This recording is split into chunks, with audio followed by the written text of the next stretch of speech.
Arquivos, mídias, ideias, marcas. Tudo isso é protegido pela propriedade intelectual. Mas o que, de fato, é a propriedade intelectual? De uma maneira mais vulgar e comum para entendermos, é aquilo que nós conhecemos como direitos autorais.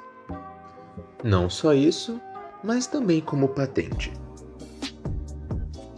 Basicamente é o que garante que aqueles que fizeram filmes, marcas de roupa, logotipos, arquivos de mídia no geral, músicas, tenham exclusivamente o direito de receber lucro sobre essa ideia que foi concebida por eles. E qual exatamente seria a contradição nisso? Bom, ela já começa pelo próprio nome, propriedade intelectual.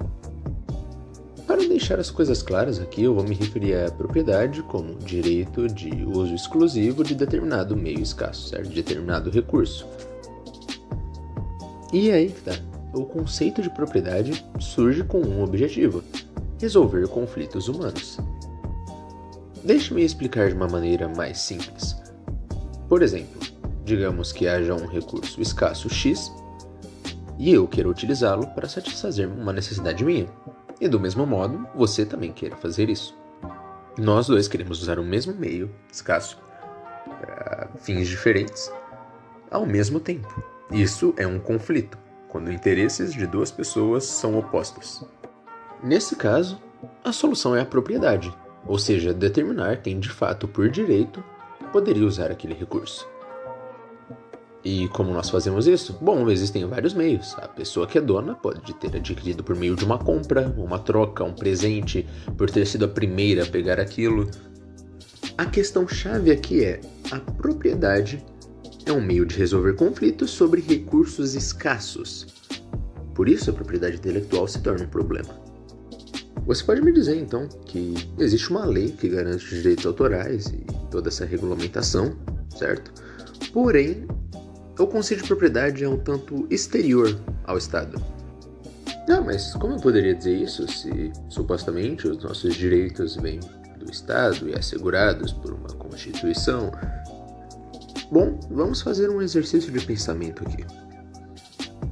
Imagine que você está numa ilha, certo? Seu navio naufragou e você acaba chegando numa ilha deserta, no meio do oceano. Lá você acaba adquirindo recursos para sua sobrevivência. Você colhe madeira, você faz lanças, fogueiras, cabanas, certo? Você está num território de águas internacionais. Mas é inegável dizer que aquilo que você fabricou, ou seja, a sua lança, sua cabana, sua fogueira, são suas. Então, caso outra pessoa naufrague, ela não pode simplesmente pegar as coisas que você tem porque não são sua propriedade. O conceito de propriedade está alinhado diretamente à racionalidade humana. Animais, obviamente, não compreendem esse sentido, tanto que você vê que animais vivem se agredindo e combatendo por territórios. Não que isso também não ocorra com seres humanos, mas o deles é algo muito mais primitivo, algo mais instintivo e que ignora totalmente o conceito de propriedade. Eles atacam uns aos outros porque não compreendem. Isso que torna a agressão dos humanos à propriedade algo muito mais grave, porque nós a compreendemos e mesmo assim o fazemos. E vamos lá. O que isso tem a ver com direitos autorais? Lembra do que eu falei lá no começo? A propriedade é um meio de resolução de conflito sobre recursos escassos, certo? Então, quando duas pessoas querem usar o mesmo meio para fins diferentes, isso cria um conflito. Mas isso é uma coisa que é impossível de acontecer com a propriedade intelectual. Ideias não são propriedades porque elas não são escassas. Existe uma frase de Buda que diz que quando duas pessoas trocam pães, cada uma delas terá um pão. Então, caso eu encontre com você e cada um de nós tenhamos um pão e a gente troca, cada um tem um no final. Mas quando duas pessoas, cada uma com uma ideia, se encontram e as trocam, cada um tem duas ideias. Porque ideias não são um recurso escasso. Se eu te falo a minha ideia, ela não some da minha cabeça. Tampouco mesmo poderia acontecer, por exemplo, com uma marca de roupa. Chega a ser um tanto cômico você pensar que uma pessoa tem direito sobre usar uma forma geométrica no determinado lugar de uma peça de roupa. Parando para pensar, é exatamente isso, de maneira simplificada. E olhando por esse ponto de vista, não faz o menor sentido. E o mesmo, obviamente, se aplicaria a mídias digitais, por exemplo, a pirataria. Nós temos vários sites, torrents, por exemplo, onde é possível que você baixe filmes de maneira não licenciada. Mas pense comigo, quando você faz isso, quando você baixa um filme de uma maneira não licenciada, o criador do filme deixou de ter acesso a ele? Não, o criador ainda tem o filme e pode distribuí-lo. E você também tem. Arquivos não são um meio escasso. Você pode copiar e colar eles infinitamente. O software, por si, não é um recurso escasso, porém o hardware é sim. Só fazendo uma diferenciação, então roubar um CD sim seria um roubo, seria algo errado. Roubar um CD, um pendrive, um HD. Agora, copiar um CD, copiar um pendrive, copiar um HD, não seria um crime porque você não removeu a propriedade que existia nele. E então você pode me dizer, mas isso vai causar um grande prejuízo para as empresas? E na verdade não. Não é tão difícil, por exemplo, você tá por aí andando pela internet e ver canais que são focados em fazer reviews de histórias em quadrinhos, por exemplo, que possuem coleções de seus quadrinhos de fundo, como cenário, em que todas as unidades na verdade estão lacradas. Isso é obviamente só um exemplo para mostrar como na verdade a pirataria pode muitas vezes ajudar como um test drive. É bem complicado você comprar uma coisa que você não tem certeza se vai gostar ou não.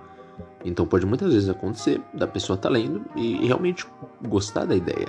E mais do que isso, desenvolver um desejo de apoiar o autor e a editora e definitivamente comprar.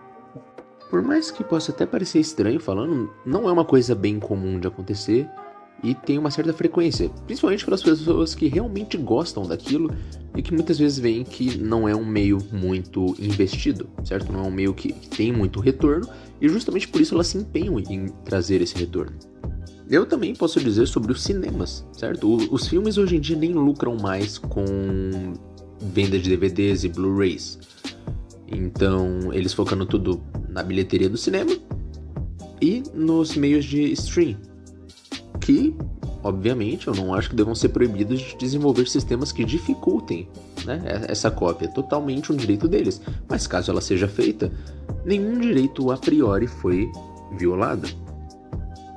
E outro aspecto que eu acho que eu nem preciso dizer é sobre roupas pirateadas. Elas não tiram nenhum dinheiro porque roupas de marca têm um alto custo, não pela produção e sim pela marca. E a pessoa que compra ela pirata não seria alguém que traz um retorno para a loja, não seria o público-alvo dessa marca. Porque no máximo com o dinheiro que ela compraria esses produtos pirateados, ela compraria talvez uma peça original por ano ou até menos. Ela não seria alguém do mercado-alvo deles, então não estaria trazendo nenhum prejuízo real.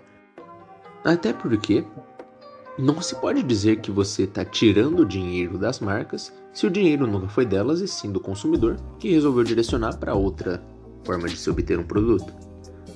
Então, de maneira resumida, propriedade intelectual nada mais é do que uma autocontradição, já que uma propriedade não pode ser intelectual, pois as coisas intelectuais não são escassas.